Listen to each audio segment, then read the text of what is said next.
Bavele enkundleni abanye abarhanelwa abane ngokuphathelene nesiganeko sokuphangwa kwebandla iSamora Machel eKapa.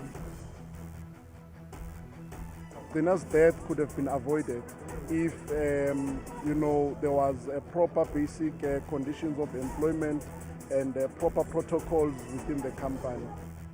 Iphiko lolutsha le-ANC lubambe umngcelele ngaphandle kumasango enkampani iCartrack Rosebank eRhawutini ngelinyanzelisa ukuba lufumane ubulungisa usapho lukagcina Dladla noswelekele emsebenzini kule veki iphelileyo.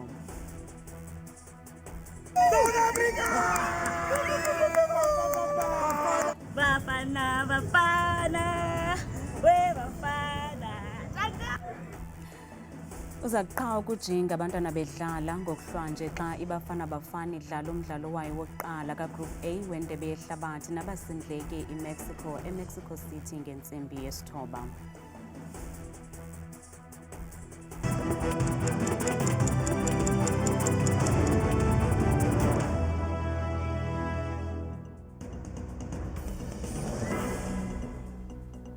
Senibulise emakhaya ukanda Ndambe Ndodwa Ndamba noPhumza Sikhumba noyitoliki yolimi lwezandla.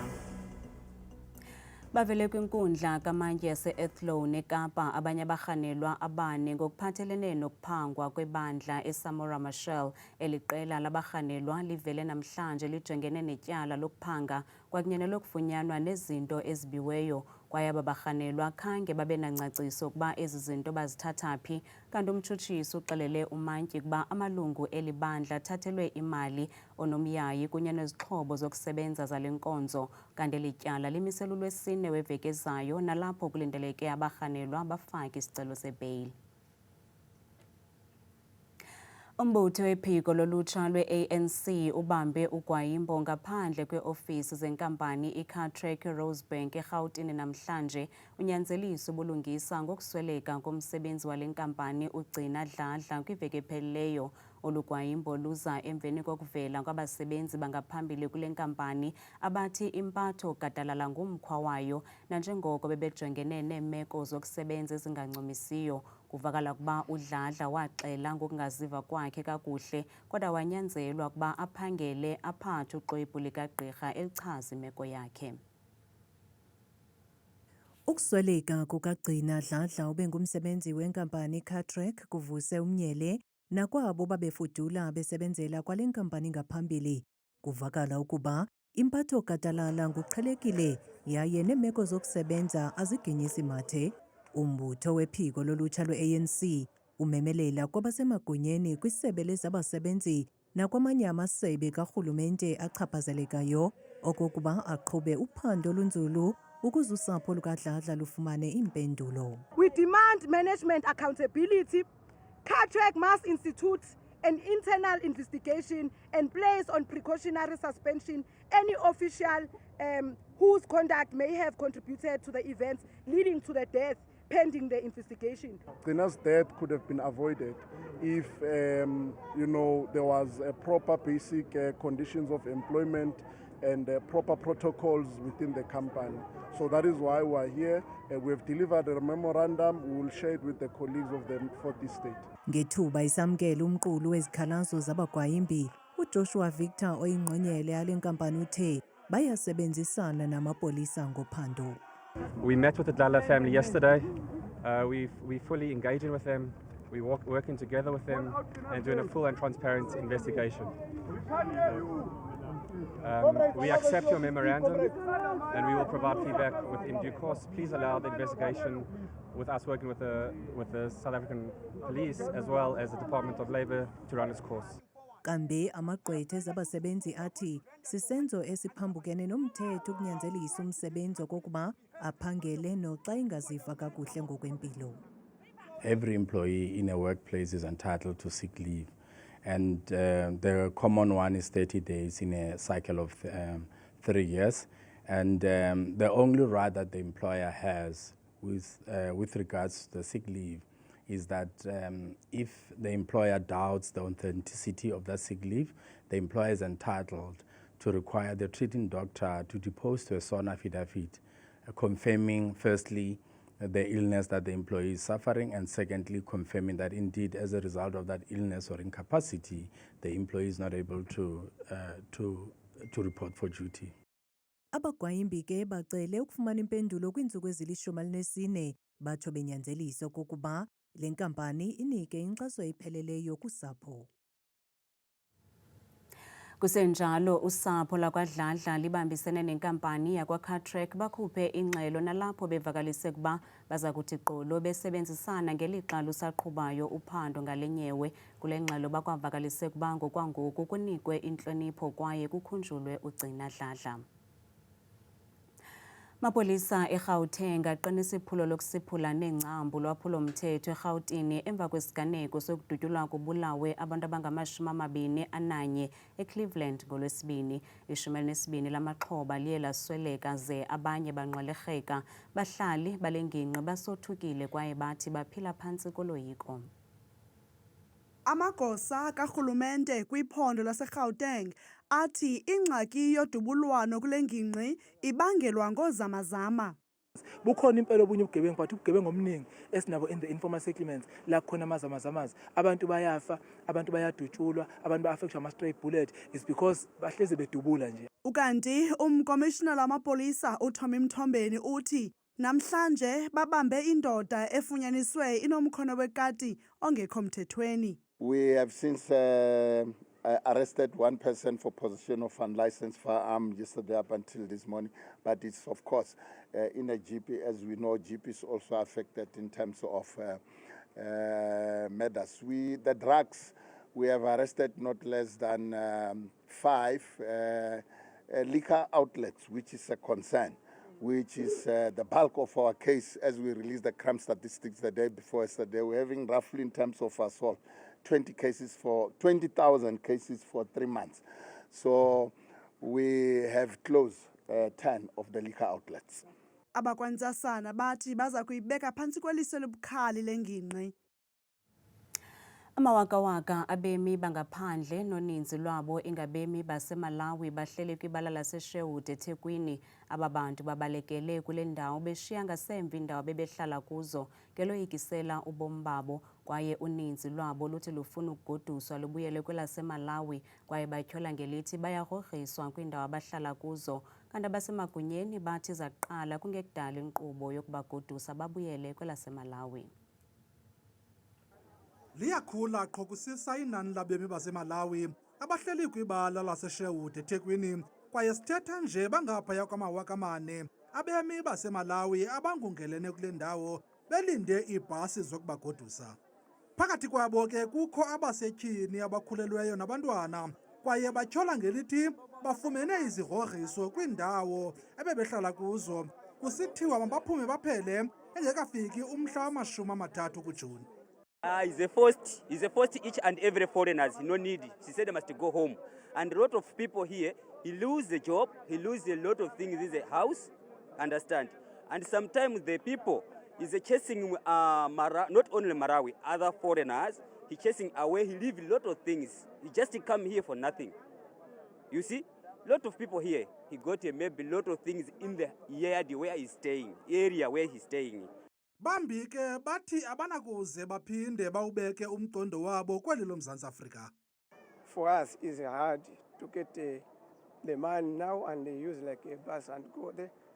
But now everybody say if we're going there we don't need to come back. Even me too. I'm one of that. That's not going to come back to South Africa. No, I don't need to come back here. I want to be there for all my life. Abanye bathi baza kubuya xa imeko ibuyele esiqhelweni. Mina ngizobuya ngendlela yokuthi ikampani bengisebenza ngayo ngiphume ngendlela yokuthi benginganawo amaphepha kuba ukuthi benginawo amaphepha kungaba ngiphindela khona namanje. Ucaba wale ndawo uthi ikhona imibutho yesisa ethe yaphosa esivivaneni ngento esiwa phantsi kwempumlo kwaye uthi unethemba lokuba baza kugoduswa ngokukhawuleza aba bantu ingekade imeko iphume esandleni. I know that Home Affairs is here. They've got about 5 people completing the forms. Unfortunately, it's a slow, tedious process. I would have hoped it was being done electronically online so that the information was saved directly when it's loaded. But I understand from Home Affairs, and I have spoken to a Home Affairs official, that there is a protocol which needs to be applied before they can escalate to the on-site attendance by their officials. Ukanti indlu yozakuzo yaseMalawi ithi ibila isoma ukukhawulelana nale meko kwaye iibhasi ziza kufika kungekudala ukuqalisa inkqubo yokugodusa abemi baseMalawi. Because I'm seeing that this is the first priority, we must take the ladies first, they must go. Because the ladies with children, they have to go. Isabele zekhaya liyaqhuba ukuphonononga iinkcukacha zabo sithetha nje kwaye akacaci ngokwangoku ukuba bangaphi abalapha ngokusemthethweni xa kuthelekiswa nabo balapha ngokungekho semthethweni. Liqabele emkhumbini namhlanje inqina lokuqala lombuso kwityala lokubulawa kukaJayden Lee Myek kwinkundla ephakamileyo yaseRhawutini ePalm Ridge. UConstable Mohammed Saib nophuma kwisikhululo samapolisa saseFlorida waba ngumntu wokuqala ukunceda uTiffany Myek nongumama kaJayden ukuvula ityala lokulahleka konyana wakhe ngomhla we-13 kuMeyi ka-2025 nekulusuku apho walahleka ngalo uJayden. uTiffany Myek noneminyaka engama-31 ubudala utyholwa ngokuba nguye owabulala unyana wakhe uJayden Lee Myek kanti usamile kwelokuba akanatyala kumatyala atyholwa ngawo naquka ukubulala nokuba ngumqobo kwingalo yobulungisa. Lucela uncedo usapho lelokishi yaseValencia eAdo eMpuma Kapa emva kokutshelwa yindlu nazo zonke izinto zabo ezibalulekileyo ngethuba kuqhambuka lomlilo. Abantwana kweli khaya bebeshiyeke bodwa umama wabo ephangele, kungoku nje baqeshe igumbi elincinci kwaye aboneli bonke kulo. Olu sapho luthi luziva lulahlelwe kwesinomhlwa ngurhulumente nanjengoko lusithi kudala lusenza amatiletile okuba abasemagunyeni kwiphondo leMpuma Koloni bangenelele ukulincedisa lakhelwe indlu. Isebe lokuphuhliswa koluntu lithi alizange lixelelwe ngesisiganeko. It was very necessary that an immediate intervention should have been done. But in this case, it was never done because we were never alerted by those structures that have already highlighted. Elisebe lithi kungoku nje lenza amatiletile okuncedisa olu sapho ngezidingo zalo. We're making a commitment. We will send our officials immediately because I've already alerted the local office so that they come to do an assessment of the family. We are already, at first hand, we do know, for instance, that all their documents have burned down. There's a necessity for extra clothing. There's a necessity for food. And to make sure just generally, their welfare is taken care of. Olu sapho luthi luphila ngokuphiwa izinto ngabamelwane.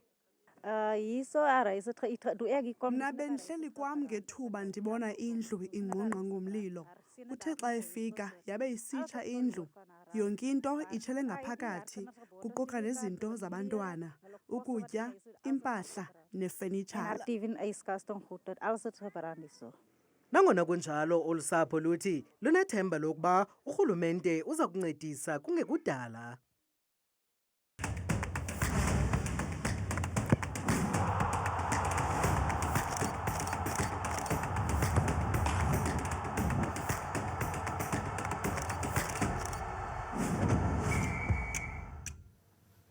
Ujonge ngabomvu umdlalo wangokuhlwanje weqela lesizwe lebhola ekhatywayo iBafana Bafana nalapho bezaqobisana nabasindleki iMexico kumdlalo wokuqala wendebe yehlabathi kaGroup A. Lo mdlalo uyaqala ngentsimbi yesithoba ngokwexesha leli loMzantsi Afrika. Kanti ke apha estudio sihleli nentatheli yezemidlalo kweli jelo leNewsroom Africa uCwenga Maqhubela. Cwenga, masikubulise sikwamkele. Onke amehlo azakubethe ntsho kulo mdlalo. Into esingayilindela. Ndibulise kuwelisa, ndibulise kubamamele ekhaya. Sikhumbule ke ukuba ke lo ngumdlalo ke usungula ngokusesikweni ke FIFA World Cup 2026. Ukhumbule ke na 2010 sake saba nomdlalo ofanayo njengalo between iBafana Bafana neMexico. Kwicala leBafana Bafana emveni kwala World Cup ka 2010 akhange sibe na inhlanhla yokubana ke sikwazi uba siyodlala ku World Cup, but ke umqeqeshi uHugo Bruce akhange afihle amakhuba kulinywa into okubana iBafana Bafana kufanele ke ihambe pha iyozibonakalisa elizweni okanye kwilizwe jikelele into okubana ke nabo bayakwazi udlala ibhola bayanga phaa kuyothini kuyo-eda nje ii-numbers kwiqela leMexico ke ngapha yanabona kwi-previous World Cup which is kuQatar 2022 bakwazile ke ukuba bona bafikele phaa ku-round of 16 which is ke liqela elinamava ke kule ntumente yehlabathi. Ngabapha abadlali ekulindeleke ukuba badlale indima enkulu kula maqela omabini Bafana Bafana neMexico? Xa sijonga ke kwicala leBafana Bafana phaa unozinti kwaye nongumkhokheli ke walo eliqela ke uRonwen Williams ngumthenjwa kaHugo Bruce umqeqeshi ke lowo into okubana ke akhokhele ke eliqela from emva kuba singajonga from iAFCON isquad seAFCON oko wayehleli naye kwaye ke usenguye ke umkapteni wayo iBafana Bafana. Xa sijonga phaa isiswini sinaye ke naye uTebogo Mokoena Mokoena nguyena ke mdlali ke ngathiwa uthenjiwe ukuba azise uzinzo phaya ke enkundleni phakathi naphakathi neBafana Bafana iyakwazi udlala kakuhle noko xa ikhona uTebogo Mokoena. Phaa phambili ke Bafana xa ijonge uthini uhlasela ikhona ke ifolosi yakhona uOswin Police nguyena mdlali ke singathi sijonge kuye ke ubana azise la transition from emva ukuya phambili kwaye ke abe nobungozi for iBafana Bafana. Xa sijonge ke kwiqela layo iMexico banawo umdlali okuthiwa nguJulian Quinones. uJulian Quinones ke ngumdlali ke odlala ke kwi-league edlala abadlali abafana noCristiano Ronaldo, Sadio Mane kwaye ke ube ngumgadli othe wabana amanqaku athe vetshe ngaphezu kwabo bonke kuba ke ufake amanqaku angama-33 odlule wonke umntu phaa. So ke ingayifolosi enobungozi gqithileyo kuMexico. Sijonge kwakhona ke Raúl Jiménez ngumfolosi ifolosi ke edlala phaa ke kwilizwe laseNgilani kwitim ke kuthiwa yiFulham. Ke yena ke uyakwazi ke uba nobungozi kuba ke kudala ke enamava kwaye ke ekhona ke kwiqela lesizwe leMexico. Umdlalo wokugqibela ke singamjonga ke phaa nguEdson Alvarez ngumdlali ke ebedlalela phaa iAtalanta kwelase-Italy kodwa ke ngoku kuthiwa usando tyikitywa ke liqela leManchester United loo nto iyabonakalisa into yobana ngumdlali noko othe ozimiseleyo kwaye unayo namava. Ku-Group A kumaqela apha ku-Group A ngawapho wajongileyo owabonayo uba asethubeni elihle lokuba angadlulela kwi-group stages? Ku-Group A sinayo ke phaa iCzech Republic ngaphandle kwala mabini azawudlala ke namhlanje kusihlwa khona iCzech Republic ikhona neSouth Korea. Xa sijonge iMexico njengoba besenditshilo kwasekuqaleni uba ke liqela elikhoyo ekudala likhona apha kule ntumente yehlabathi kwaye ke banawo namava mhlawumbi ke kuba bedlalela nasekhaya ingakhona laa nto ke into okubana bakwazi ubana lesa spirit sasekhaya. So ke neBafana Bafana ke ngokutsho kanjalo ke into okubana abantu bayijongele phantsi. Siyakhumbula ke kule ntumente igqithileyo yendebe yehlabathi uba iMorocco yenza njani abantu khange bayibone uba izawufikela kule ndawo efikele kuyo kodwa ke neBafana Bafana nethemba into okubana ingenza ngendlela eyiyo kule ntumente. Cenga siyabulela Nkosi kakhulu bhuti ngexesha lakho. Kanti ke nabalandeli beqela leBafana Bafana basakwazi ukulinda kwaye banqwenelele eliqela lasekhaya impumelelo. Bafana Bafana, we are behind you. Guys, we will rally behind you. We will shout, we will scream at the stadium. We know that there will be 80,000 fans of Mexico. Will be only 5,000. It's not a problem. We'll be screaming, shouting. 62 million people who are at home, they'll be watching you and we'll be there at the stadium to scream, let's win. In Mexico, it's amazing and its people, they are very friendly. But, you know, we are here for Bafana Bafana. We are here to make sure Bafana Bafana win.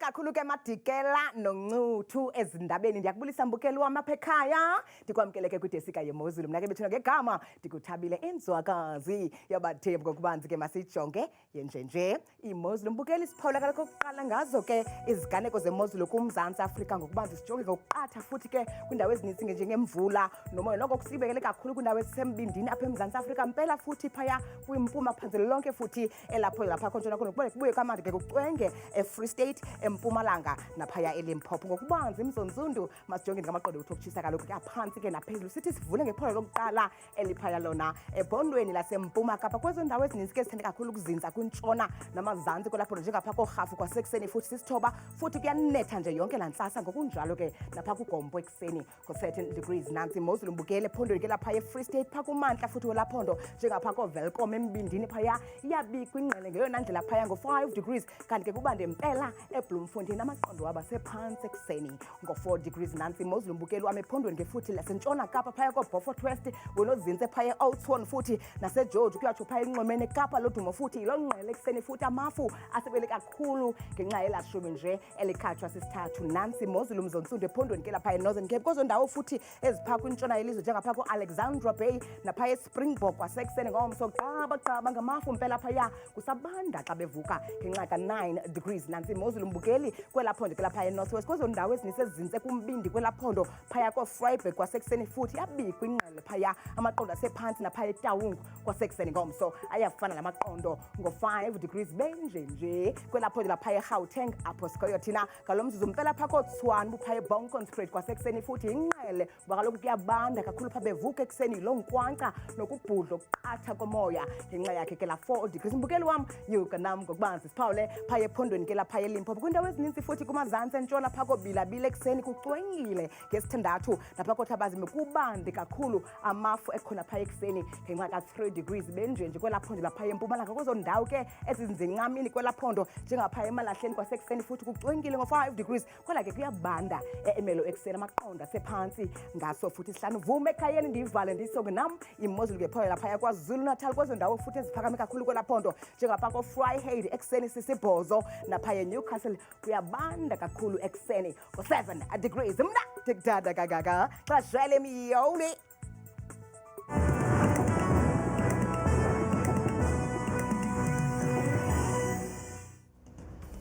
Kamnandi mawethu.